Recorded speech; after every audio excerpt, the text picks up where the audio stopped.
Vaisių auginimas yra įvairios. Galima užsiimti medelynų ruošimo. Tai yra medelio auginimo iš sėklų. Arba sodinti sodą. Tai yra auginti vaismedžius iki brandos. Tuomet medžiai pradeda derėti ir sulaukiama derliaus. Kai tik nuskinsite vaisių, galėsite juos perdirbti ir galbūt parduoti. Tai reiškia, kad visų vaisių auginimo veiklų grandinė yra ilga. Ir tik nedaugelis žmonių užsiima visomis šiomis veiklomis.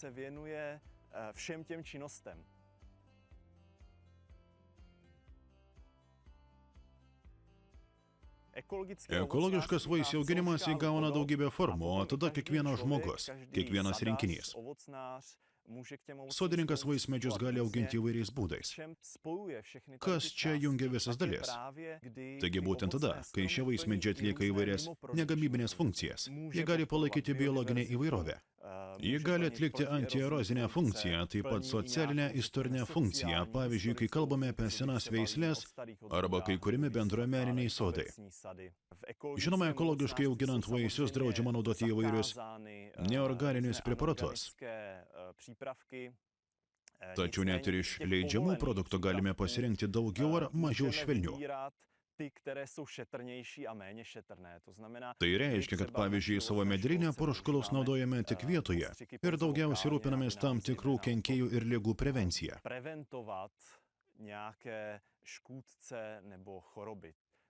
Tai visų pirma reiškia, kad remiame biologinę įvairovę, siejame medingus augalus.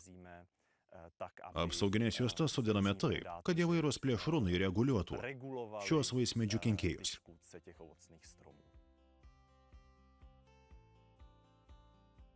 Intensyvios ekologinės gamybos sode natūraliai vyrauja gamybos funkcija. Pirmenybę teikiu ekstensyviems sodams, tai yra medžiams, kurie gyvuos daug dešimtmečių ir kurių derlių galės nuimti kitos kartos. O kur yra gamybos funkcija?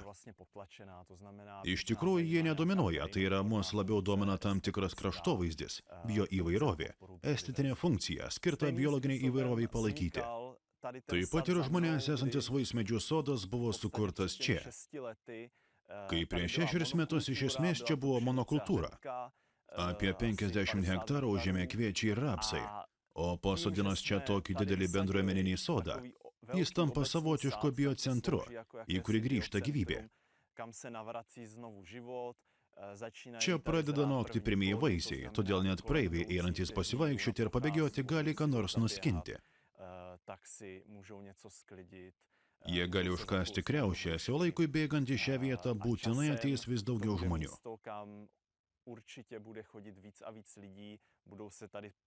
Jie čia susitiks ir išgers sidro, obuolių, kriaušių ir panašiai. Šioje vietovėje sukūrėme tam tikrą biologinės įvairovės centrą ir naują susitikimo vietą. Tai tik ekstensyvus sodas, tai yra gamybos funkcija čia iš esmės slopinama. Tai yra turime medžių, kurių atstumas tarp medžių yra 10–12 metrų. Tai bus aukšti kamienai, ilgaamžiai medžiai. Tai reiškia, kad mes tikimės, jog šie medžiai čia bus ir po 80, 100, 150 metų. Biologinė įvairovė ir toliau didės, o įvairios negamybinės funkcijos išliks. Jei norime ekologiško intensyvaus sodo, žinoma, pagrindinė jo funkcija yra gamyba. Tai reiškia, kad medžiai yra labai tankūs, sodinami ant silpnesnių poskiepių, o tikslas išauginti vaisius, kurie vėliau perdirbami arba parduodami. Be abejo, jei tai ekologinis sodas, intensyvus sodas taip pat atlieka biologinės įvairovės palaikymo, vandens sulaikymo, kraštovaizdyje ir kitas funkcijas. Tai reiškia, kad ekologiškas vaisių auginimas iš tiesų turi daugybę formų. Ir kiekvienas gali pasirinkti, kurio iš šių kelių nori eiti ir tęsti.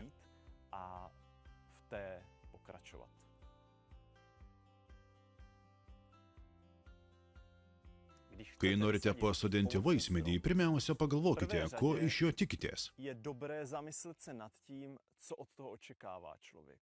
Tai visų pirma reiškia, kokią funkciją medis atlieks. Pavyzdžiui, ar tai bus gamybinis sodas. Tai reiškia, kad pagrindinė pirminė funkcija bus vaisių auginimas. Tokiu atveju reikia pagalvoti, kaip parduosiu vaisius, ar juos apdorosiu, ar parduosiu valgomosius vaisius. Visa tai lemia, kokias veislės rinksiuosi tokiam sodui. Kai norėsiu pasodinti, pavyzdžiui, didelį sodą, kraštovaizdžiui atsparų sodą ar medžių plantaciją palei lauko kelią. Vėl galvosiu apie kitus dalykus, ypač apie tai, kiek ta veislė atspari, kokia tvirta ilgamžė.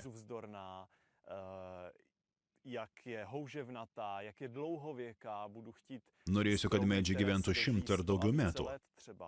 Kaip ir viskas čia. Tai reikia gerai apgalvoti ir suderinti su visomis sąlygomis.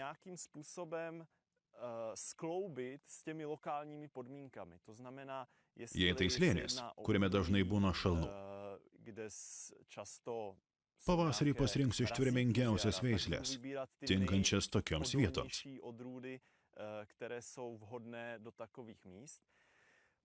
Jei bus vėjuota vietovė, rinksiuosi veislės, kurios gali ilgai išlaikyti vaisius ant medžio, kad vėjas jų nenupūstų. Jei tai bus prieškulnių vietovė, vėlgi, tokioms vietovėms tinkamos veislės, kad vaisiai ten apskritai sunoktų. Apie visus šios dalykus reikia pagalvoti. Prieš pradedami kasti žemę ir ieškoti medžių, turėtumėte gerai pasirinkti tas atskiras rūšis ir veislės, kurios toje vietovėje gerai augs. Antrajame etape verta nustatyti, kokiu atstumu vienas nuo kito bus sodinami medžiai. Tai yra, kokiu atstumu vienas nuo kito. Jei turime intensyvų ekologinį sodą, tai gali būti medžiai ant labai silpnų poskiepių.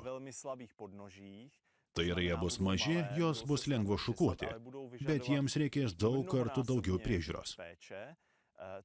Bet jis pasodintas gal po pusę metro. Jei nori turėti ilgamžį ekstensyvų sodą, rinksiuosi medžius ant sodininkų poskiepių, kurie intensyviai auga. Toks medis gyvena nuo kelių dešimtmečių iki kelių šimtų metų. Tokiu atveju medžius sodinsiu, tarkime, 10-12 metrų atstumu vienas nuo kito. Planuodamas turėjau visą tai atsižvelgti.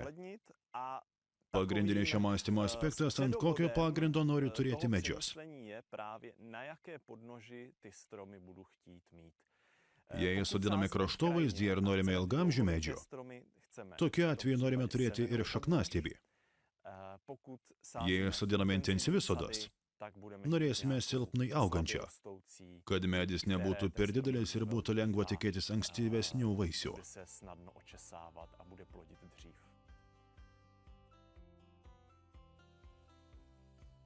Jei dirvožemis molingas, geriau sodinti, pavyzdžiui, tokių veislių obelis, kurios tinka tokiam dirvožemiui. Nėra prasmės sodinti, pavyzdžiui, abrikosų, vyšnių ar panašių augalų, nes jie ten paprastai nedera. Kita vertus, jei dirva labai sausa, smėlinga, obelys joje gali ne taip gerai augti. Geriau rinkti sausas ir atsparias mažesnės rūšis, pavyzdžiui, vyšnias, abrikosus ar kriaušes. Tai dar vienas aspektas, į kurį reikia atsižvelgti, susijęs su žeme. Galiausiai besikeičiantis klimatas daro įtaką daugelį veiklos rūšių, ypač vaisių auginimui. Tikėtina, kad vegetacijos sezonas pailgės, tai yra medžiai žydės anksčiau. Tačiau pavasarinės šalnos vis tiek ateis tuo pačiu metu, todėl turime atsižvelgti į tai, kad pavasarį medžiai nušals, jų žiedai nušals, todėl geriausia prevencija prieš visas mūsų laukiančias problemas. Sodinti rūšių turtingus sodus ar plantacijas. Je sázet druhově pestré sady nebo výsadby, Tikrai nerekomenduočiau statyti ant vienos kortos, bet sodinti daugiau rūšių, daugiau veislių, kad būtų bent šiokia tokia tikimybė, jog kiekvienais metais kas nors duos vaisių. Taip pat gali būti sodinami įvairūs valgomieji krūmai. Jei tai intensyvus sodas, sklypas yra aptvertas, todėl jame gali būti smulkių uogų, laikraščių. Jų yra daugybė rūšių, tai visada toks geras derliaus priedas. Taigi šiuo metu, jei jūsų pagrindinis tikslas yra užauginti vaisių, tai tikrai prasminga.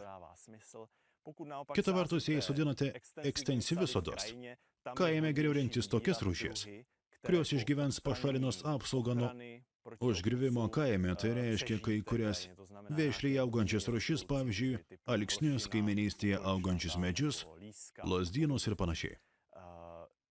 Akivaizdu, kad krūmai daro didžiulį poveikį biologiniai įvairoviai. Taigi akivaizdu, kad vaismedžiai turėtų būti sodinami greta medžių.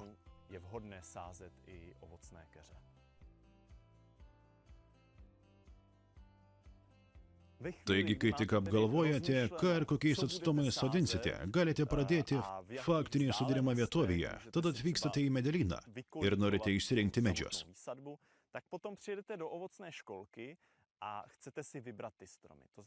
Pirmiausia, jūs domina pati bazė, tai yra šaknų sistema ir dalis kmynų, kurie vėliau skiepijami į pačią veislę.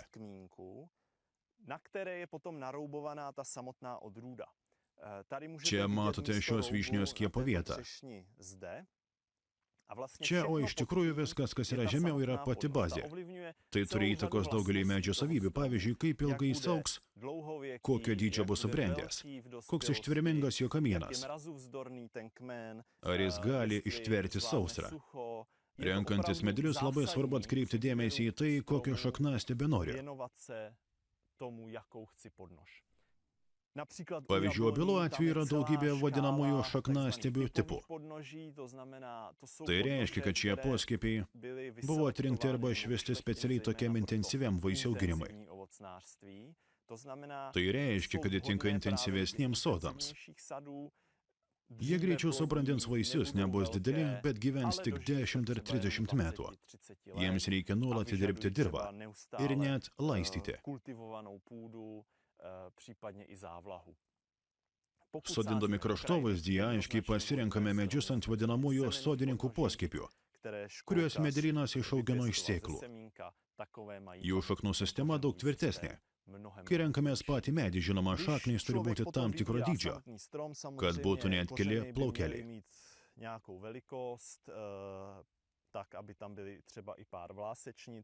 Skirtingų rūšių medžių šaknys ir vainikas labai skiriasi. Geriausia, jei jis yra tokiame aukštyje, kokio pageidaujame. Šį medį galime laikyti pusiau kamieninio, tai yra, jo šakų aukštis yra 120–170 cm. Jei vainikas būtų aukščiau, kalbėtume apie aukštą kamieną. Jei mažesnė, tai ketvirtadalis įtempimo. Žinoma, taip pat galime pasirinkti vadinamąjį kankorėžį, tai yra tik stiebas be tiltelio, be šaknų, o po sodino sukurti vainiką.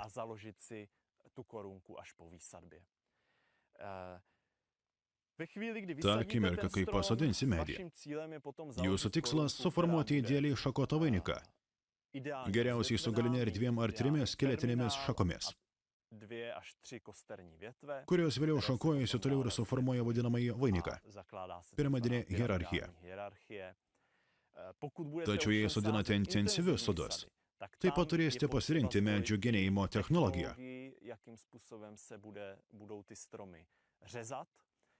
Tai daug sudėtingiau, todėl verta apie tai paskaityti, pasidomėti. O geriausia nuvykti į sodus ir pasisemti iš jų kvėpimo. Tačiau jei sodiname kraštovaizdyje, norime ne savaime augančių medžių, kurie subrendė užaugintų 100 kg vaisių ir nereikalautų didelės priežiūros. Taigi nustatome terminalą, 3 skeleto šakas ir piramidinę hierarchiją. Sodinant svarbu galvoti apie vainiko aukštį, nes turint 4 kamieną,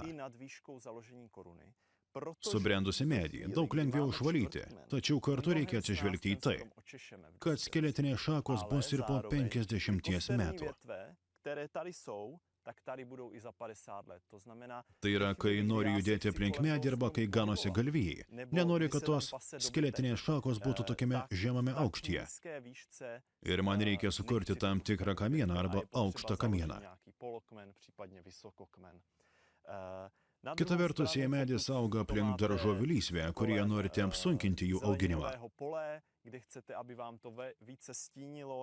Arba norite po medžiu įrengti bičiavilius, kad būtų daugiau pavėsių ir taip toliau. Tuomet, žinoma, tikslinga sodinti ir kamienus, kuriuos bus lengviau valyti ir kurie sukurs pavėsį žemiau. Vaisių auginimas gali būti, bet jis taip pat gali būti ir tam tikras priedas prie kitos, pavyzdžiui, žemės ūkio veiklos arba veiklos, kurią norima užsiimti kraštovaizdyje, nes jis puikiai papildo vienas kitą. Kaip tik tada, kai kalbėjau apie tas negamybinės funkcijas medžius apskritai. Vaismedžiai taip pat atlieka tik biologinės įvairovės palaikymo funkciją. Tai yra, jei auginate daržoves ir šalia jų pasodinate keletą vaiskrūmių. Vaismedžiai natūraliai pritraukia daugybę organizmų, kurie padeda išvengti galimų kenkėjų.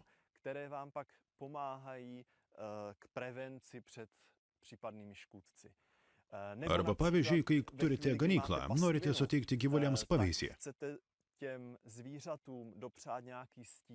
Tokiu atveju tikslinga pasodinti keletą aukštų kamienų. O jei šiandien kalbame apie agrarinę miškininkystę, tai yra ir ariamoje žemėje. Ar prasminga sodinti vaismedžius, kurie atlieka daug negamybinių funkcijų ir padeda ūkininkui? O gal ūkininkas nori, kad pirminė kultūra būtų tie produkcija? Vienas esminis dalykas susijęs su pačiu sodinimu yra tas, kad negalima nuvertinti apsaugos nuo laukinių gyvūnų. Jei ganykloje auginami medžiai, akivaizdu, kad juos reikia saugoti visą gyvenimą. Paprastai gyvūnai kelerius metus medžių nepastebi. Bet paskui ateina vienas gyvūnas ir sunaikina visą jūsų sodinį. Todėl siūlau jo nenuvertinti. Pavyzdžiui, aš įdedu 15-20 metų tarnausiančius kuolius, pagamintus iš akacijos, tvirtą suvirintą tinklą, kad medžiai atlaikytų galimas elnių smūgius ir panašiai.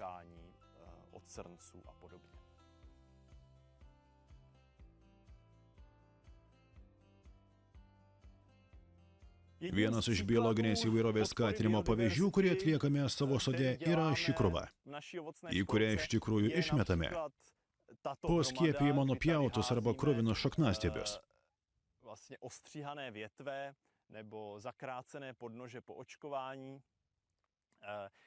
Tai atrodo toks nepatrauklus kampelis, bet žinoma, jis turi didžiulį poveikį biologiniai įvairoviai skatinti. Be to, čia gali slėptis įvairios graužikai, ežiai ir panašiai. Žinoma, čia taip pat žiemoja įvairios saulašarės ir kiti vabalai, kurie padeda mums kovoti, pavyzdžiui, su amarais ar kandimis.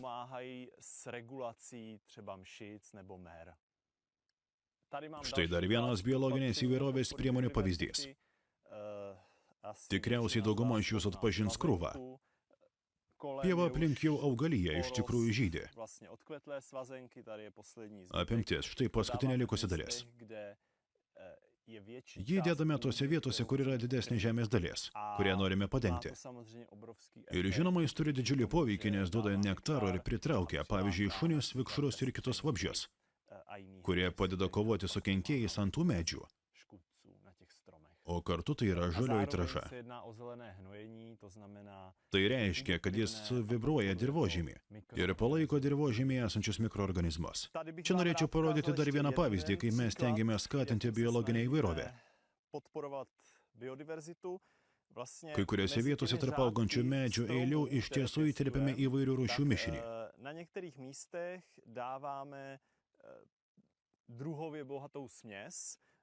Štai kurie vieta. Iš tikrųjų yra iki 15 rūšių žydinčių augalų, kurie pritraukia daugybę įvairių gyvūnų, padedančių kovoti su įvairiais kenkėjais.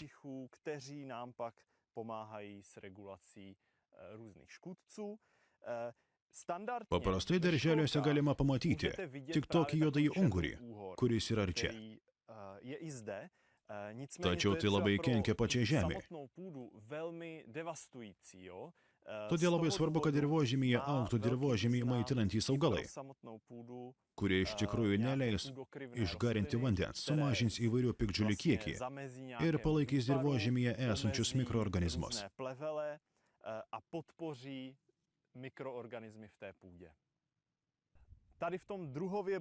Čia tame rūšių gausime tarpinėme plote. Be abejo, čia taip pat auga daug azotą fiksuojančių augalų, kurie padeda augti patiems medžiams. Ir čia priemonę taip pat galima taikyti ne tik vaismedžių daigynams, ar ne tik medelynams, bet ir vynuogynams intensyviuosiuose soduose, kuriuose paprastai būna juodasis eraičinas, kuris labai nuniokoja dirvožemį. Šia priemonė galima skatinti biologinę įvairovę, apsaugoti dirvožemį ir skatinti tikslinių augalų augimą.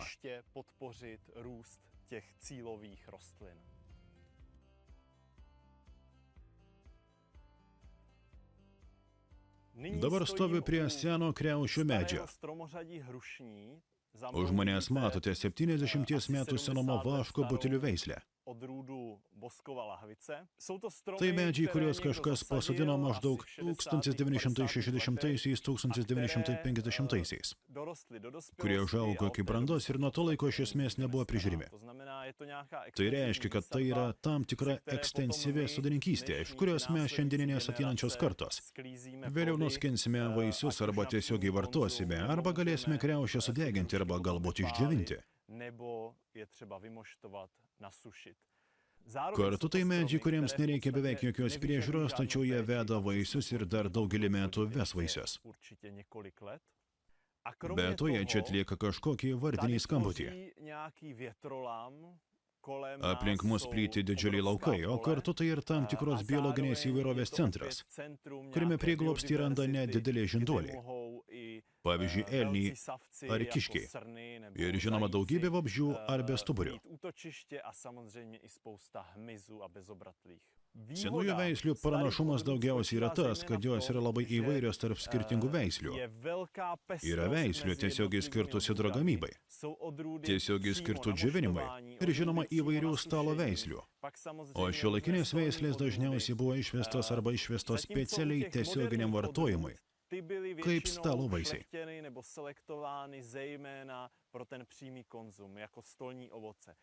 Štai kodėl aš asmeniškai pirmenybę teikiu senosiams veislėms, kai galiu rinktis. Ir obelis iki 600 metrų virš jūros lygio aukštyje. Ir pavyzdžiui žemumose arba veislės, kurios tinka sidrui arba tiesiogiai džiovinti. Nebo odrůdy, které jsou vhodné právě na moštování, případně přímo na sušení. Taip pat galite rasti veislių, kurios yra skanaus skonio ir tinkamos kaip stalo vaisiai.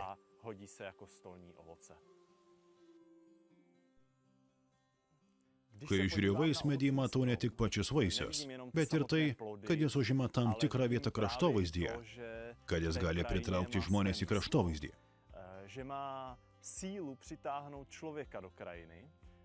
Kai organizuoja bendruomenės sodinimą ir 30, 40, 50 žmonių iš kaimo susirenka ir kartu sodina vaismedžius, kur nors prie lauko kelio ar bendruomenės sodo.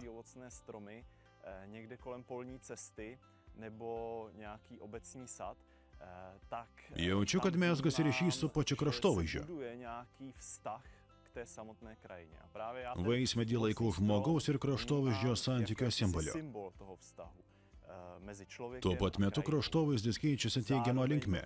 Iš monokultūrinės dykumos jis virsta vieta, kurioje gyvena daugybė organizmų. O žmonės daug mieliau leidžiasi į kraštovaizdį. A člověk potom do té krajiny mnohem raději vstupuje.